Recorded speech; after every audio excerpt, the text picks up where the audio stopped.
ನಮಸ್ಕಾರ ಸ್ನೇಹಿತರೆ, ಸುದ್ದಿ ಕೇಳಿ ಕರ್ನಾಟಕ ಚಾನೆಲ್ಗೆ ಸ್ವಾಗತ. ರಾಜ್ಯದಲ್ಲಿ ಹೊಸ ಎಪಿಎಲ್ ಹಾಗೂ ಬಿಪಿಎಲ್ ರೇಷನ್ ಕಾರ್ಡ್ಗೆ ಅರ್ಜಿ ಸಲ್ಲಿಕೆ ಮತ್ತೆ ಆರಂಭವಾಗಿದೆ. ಹೌದು ಸ್ನೇಹಿತರೆ, ರೇಷನ್ ಕಾರ್ಡ್ ಪ್ರಮುಖ ದಾಖಲೆಗಳಲ್ಲಿ ಒಂದಾಗಿದ್ದು, ಇದು ಪಡಿತರ ಜೊತೆಗೆ ಹಲವಾರು ಸರ್ಕಾರಿ ಸೌಲಭ್ಯಗಳನ್ನು ಪಡೆಯಲು ಜೊತೆಗೆ ಇತರೆ ಅರ್ಜಿ ಸಲ್ಲಿಕೆಗಳಿಗೂ ಕೂಡ ಅಗತ್ಯವಾಗಿ ಬೇಕಾಗುತ್ತದೆ. ಇಷ್ಟು ದಿನ ನಿಲ್ಲಿಸಿದ್ದ ಹೊಸ ಪಡಿತರ ಚೀಟಿ ಅರ್ಜಿ ಸಲ್ಲಿಕೆ ಈ ಪ್ರಕ್ರಿಯೆಯನ್ನ ಇದೀಗ ಮತ್ತೆ ಆರಂಭಿಸಲಾಗಿದೆ. ಕೊನೆಯ ದಿನಾಂಕ ಹಾಗೂ ದಾಖಲೆಗಳು ಹಾಗೂ ಜೊತೆಗೆ ಸಮಯಗಳ ಸಂಪೂರ್ಣ ವಿವರವನ್ನು ನಾನು ನಿಮಗೆ ತಿಳಿದುಕೊಡ್ತಾ ಇದ್ದೀನಿ. ಸದ್ಯ ರಾಜ್ಯದಲ್ಲಿ ನಕಲಿ ದಾಖಲೆ ಸೃಷ್ಟಿಸಿ ಪಡೆದಂತಹ ಬಿಪಿಎಲ್ ಕಾರ್ಡ್ಗಳನ್ನು ರದ್ದುಪಡಿಸಿ ಅಂಥವರನ್ನ ಎಪಿಎಲ್ಗೆ ವರ್ಗಾಯಿಸುವ ಕೆಲಸವನ್ನ ಆಹಾರ ಇಲಾಖೆ ಮಾಡಿದೆ. ಹೌದು, ಈಗ ಈ ನಡುವೆ ಮತ್ತೆ ಹೊಸ ಪಡಿತರ ಚೀಟಿಯನ್ನ ಅರ್ಜಿ ಸಲ್ಲಿಸಿಕೆ ಅವಕಾಶ ಕಲ್ಪಿಸಿಕೊಡಲಾಗಿದೆ. ಗ್ಯಾರಂಟಿ ಯೋಜನೆಗಳನ್ನು ದುರುಪಯೋಗ ಪಡಿಸಿಕೊಳ್ಳುತ್ತಿದ್ದಾರೆ ಎನ್ನುವ ಕಾರಣದಿಂದ ಈ ಪ್ರಕ್ರಿಯೆಯನ್ನ ಸ್ಥಗಿತಗೊಳಿಸಲಾಗಿತ್ತು. ಕೆಲ ದಿನಗಳ ಹಿಂದೆಯಷ್ಟೇ ಒಂದು ದಿನ ಮಾತ್ರ ಹೊಸ ಪಡಿತರ ಚೀಟಿಗೆ ಅರ್ಜಿ ಸಲ್ಲಿಕೆಗೆ ಅವಕಾಶ ಕಲ್ಪಿಸಿ ಮತ್ತೆ ಸ್ಥಗಿತಗೊಳಿಸಲಾಗಿತ್ತು. ಆದರೆ ಇದೀಗ ಮತ್ತೆ ಅವಕಾಶ ಕಲ್ಪಿಸಲಾಗಿದ್ದು, ಫಲಾನುಭವಿಗಳು ಅರ್ಜಿ ಸಲ್ಲಿಸಿಕೆ ಮಾಡಬಹುದಾಗಿದೆ. ಹೊಸ ಬಿಪಿಎಲ್ ಹಾಗೂ ಎಪಿಎಲ್ ರೇಷನ್ ಕಾರ್ಡ್ಗೆ ಅರ್ಜಿ ಸಲ್ಲಿಕೆಗೆ ಮತ್ತೆ ಅವಕಾಶ ಕಲ್ಪಿಸಲಾಗಿದೆ. ಅರ್ಹ ಫಲಾನುಭವಿಗಳು ಬೆಳಿಗ್ಗೆ 10 ರಿಂದ ಸಂಜೆ 5 ಗಂಟೆವರೆಗೆ ಅರ್ಜಿ ಸಲ್ಲಿಕೆ ಮಾಡಬಹುದು. ಎದರಲ್ಲಿ ಅಂದರೆ ahara.karnataka.nic.in ವೆಬ್ಸೈಟ್ನಲ್ಲಿ ಅರ್ಜಿ ಸಲ್ಲಿಕೆಗೆ ಅವಕಾಶ ಕಲ್ಪಿಸಲಾಗಿದೆ. ಫಲಾನುಭವಿಗಳು ಮೊಬೈಲ್ ಹಾಗೂ ಕಂಪ್ಯೂಟರ್ ಜೊತೆಗೆ ಸೇವಾ ಸಿಂಧು ಪೋರ್ಟಲ್ಗಳಲ್ಲಿ ಕೂಡ ಹೊಸ ಪಡಿತರ ಚೀಟಿಗಳಿಗೆ ಅರ್ಜಿ ಸಲ್ಲಿಕೆಯನ್ನ ಮಾಡಬಹುದಾಗಿದೆ. ಇವಾಗ ಎಪಿಎಲ್ ರೇಷನ್ ಕಾರ್ಡ್ ಅರ್ಜಿ ಸಲ್ಲಿಸಿಕೆಗೆ ಬೇಕಾಗುವ ದಾಖಲೆಗಳು ಏನನ್ನೋದನ್ನ ನಾನು ನಿಮಗೆ ತಿಳಿಸಿಕೊಡ್ತಾ ಇದ್ದೀನಿ. ಇನ್ನೂವರೆಗೂ ನೀನು ನನ್ನ ಚಾನಲ್ಗೆ ಸಬ್ಸ್ಕ್ರೈಬ್ ಮಾಡಿಲ್ಲವೆಂದರೆ ದಯವಿಟ್ಟು ನನ್ನ ಚಾನಲ್ಗೆ ನೀವು ಸಬ್ಸ್ಕ್ರೈಬ್ ಮಾಡೋದನ್ನ ಮರಿಬೇಡಿ.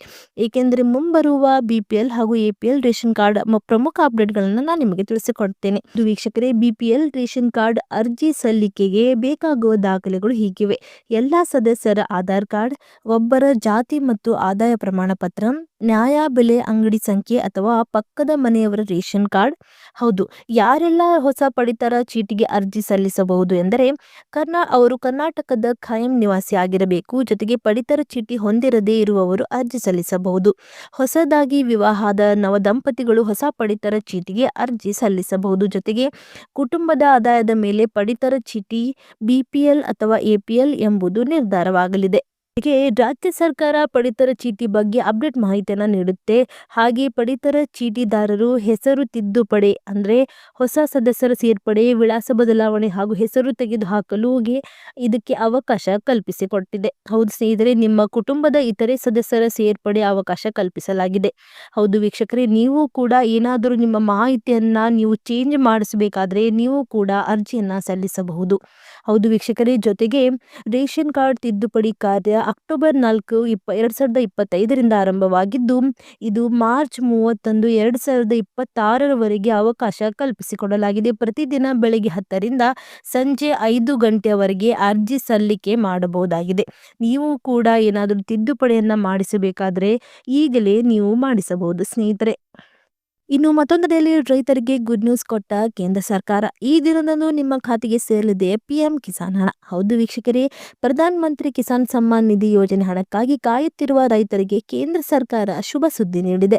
ದೀಪಾವಳಿಯೊಳಗೆ ರೈತರ ಖಾತೆಗಳಿಗೆ 21ನೇ ಕಂತಿನ ಹಣ ಜಮಾ ಆಗುತ್ತದೆ ಎಂದು ನಿರೀಕ್ಷಿಸಲಾಗಿತ್ತು. ಆದರೆ ಅದು ಆಗಲಿಲ್ಲ. ಆದಾಗ್ಯೂ 21ನೇ ಕಂತಿನ ಹಣವನ್ನು ಯಾವಾಗ ಬಿಡುಗಡೆ ಮಾಡಲಾಗುತ್ತೆ ಎಂಬುದರ ಕುರಿತು ಸ್ಪಷ್ಟತೆ ಇದೆ. ಹೌದು ವೀಕ್ಷಕರೇ, ಈಗ ಫೈನಾನ್ಷಿಯಲ್ ಎಕ್ಸ್‌ಪ್ರೆಸ್‌ನಲ್ಲಿರುವ ವರದಿಯ ಪ್ರಕಾರ ಪಿಎಂ ಕಿಸಾನ್ನ 21ನೇ ಕಂತು ನವೆಂಬರ್ ಮೊದಲ ವಾರದಲ್ಲಿ ಬರುವ ಸಾಧ್ಯತೆ ಇದೆ. ಕೃಷಿ ಸಚಿವಾಲಯವು ರೈತರಿಗೆ ತಮ್ಮ ನೋಂದಣಿಯನ್ನು ತ್ವರಿತವಾಗಿ ಪರಿಶೀಲಿಸಲು ಎಚ್ಚರಿಕೆ ನೀಡಿದೆ. ಏಕೆಂದರೆ ವಿಳಂಬದಿಂದಾಗಿ ಅವರ ಹೆಸರುಗಳು ಅಳಿಸಿ ಹೋಗುವ ಸಾಧ್ಯತೆ ಇದೆ. ಈ ಹಣವನ್ನು ನೇರ ಲಾಭ ವರ್ಗಾವಣೆ ಮೂಲಕ ರೈತರಿಗೆ ವರ್ಗಾಯಿಸಲಾಗುತ್ತದೆ. ಬ್ಯಾಂಕ್ ಖಾತೆಗಳು ನೀವು ಖಾತೆಗೆ ಹೋಗುತ್ತೀರಿ. ಇದಕ್ಕೆ ಆಧಾರ್ ಲಿಂಕ್ ಮಾಡುವ ಅಗತ್ಯವಿದೆ. ನಿಮ್ಮ ಖಾತೆಯನ್ನು ಆಧಾರ್‌ನೊಂದಿಗೆ ಲಿಂಕ್ ಮಾಡಿದ್ದರೆ, ನಿಮ್ಮ ಮೊಬೈಲ್ ಸಂಖ್ಯೆಯನ್ನು ನವೀಕರಿಸದಿದ್ದರೆ ನಿಮ್ಮ ಖಾತೆಗೆ ಹಣ ಜಮಾ ಮಾಡುವಲ್ಲಿ ವಿಳಂಬವಾಗಬಹುದು ಸ್ನೇಹಿತರೆ. ಮತ್ತೊಂದೆಡೆಯಲ್ಲಿ ಬಿಎಸ್ಎನ್ಎಲ್ ಗ್ರಾಹಕರಿಗೆ ಭರ್ಜರಿ ಕೊಡುಗೆ, ಭಾರಿ ರಿಯಾಯಿತಿ ಜೊತೆಗೆ ಇ ಸಿಮ್ ಸೌಲಭ್ಯ ಕೊಟ್ಟಲಾಗಿದೆ.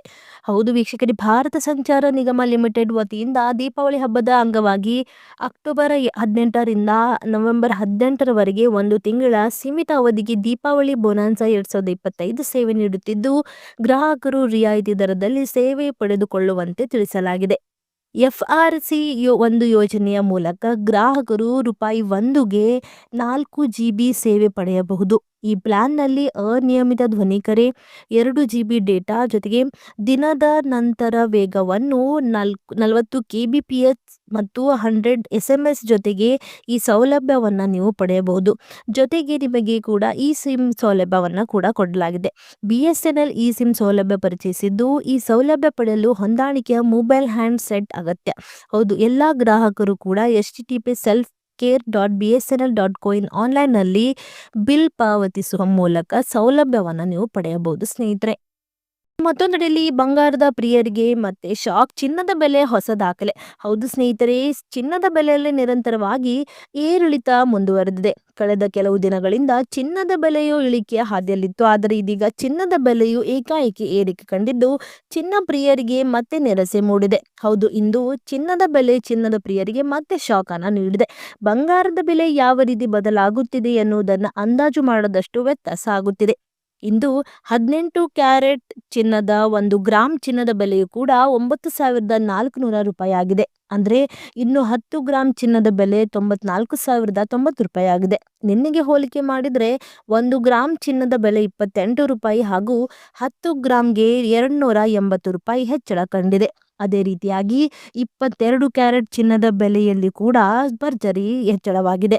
22 ಕ್ಯಾರೆಟ್ 1 ಗ್ರಾಮ್ ಚಿನ್ನದ ಬೆಲೆ 11,500 ರೂಪಾಯಿ ಹಾಗೂ 10 ಗ್ರಾಮ್ಗೆ 1,15,000 ರೂಪಾಯಿ ಆಗಿದೆ. 1 ಗ್ರಾಮ್ ಚಿನ್ನದ ಬೆಲೆಯು ಪ್ರತಿ ಗ್ರಾಮ್ಗೆ 35 ರೂಪಾಯಿ ಹಾಗೂ 10 ಗ್ರಾಮ್ಗೆ 350 ರೂಪಾಯಿ ಹೆಚ್ಚಳವಾಗಿದೆ. ಜೊತೆಗೆ 24 ಕ್ಯಾರೆಟ್ನ 1 ಗ್ರಾಮ್ ಚಿನ್ನದ ಬೆಲೆ 12,546 ರೂಪಾಯಿ ಹಾಗೂ 10 ಗ್ರಾಮ್ ಚಿನ್ನದ ಬೆಲೆ 1,25,460 ರೂಪಾಯಿ ಆಗಿದೆ.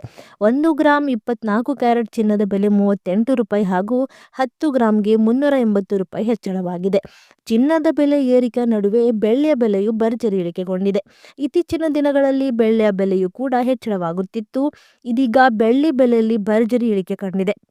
ಹೌದು ವೀಕ್ಷಕರೇ, 1 ಗ್ರಾಮ್ ಬೆಳ್ಳಿಯ ಬೆಲೆಯು 158 ರೂಪಾಯಿ ಹಾಗೂ 1 ಕೆಜಿ ಬೆಳ್ಳಿಯ ಬೆಲೆ 1,58,000 ರೂಪಾಯಿ ಆಗಿದೆ. ನಿನ್ನೆಗೆ ಹೋಲಿಕೆ ಮಾಡಿದರೆ 1 ಗ್ರಾಮ್ ಬೆಳ್ಳಿಯ ಬೆಲೆ 1 ರೂಪಾಯಿ ಹಾಗೂ 1 ಕೆಜಿಗೆ 1,000 ರೂಪಾಯಿ ಇಳಿಕೆ ಆಗಿದೆ ಸ್ನೇಹಿತರೆ.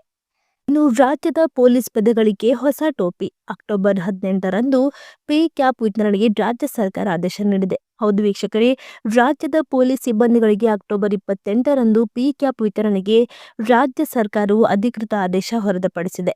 ಕರ್ನಾಟಕ ರಾಜ್ಯ ಪೊಲೀಸ್ ಇಲಾಖೆಯಲ್ಲಿ ಕರ್ತವ್ಯ ನಿರ್ವಹಿಸುತ್ತಿರುವ ಎಲ್ಲ ಸಿಬ್ಬಂದಿಗಳಿಗೆ ದಿನಾಂಕ 28ರಂದು ಬ್ಯಾಂಕ್ವೆಟ್ ಹಾಲ್, ವಿಧಾನಸೌಧ ಹಾಗೂ ಬೆಂಗಳೂರಲ್ಲಿ ಇಲ್ಲಿ ಮಾನ್ಯ ಮುಖ್ಯಮಂತ್ರಿಗಳು ಹಾಗೂ ಮಾನ್ಯ ಗೃಹ ಸಚಿವರಿಂದ ಪಿ ಕ್ಯಾಪ್ ಘೋಷಣೆ ಹಾಗೂ ವಿತರಣಾ ಕಾರ್ಯಕ್ರಮವನ್ನು ಏರ್ಪಡಿಸಲಾಗಿದೆ.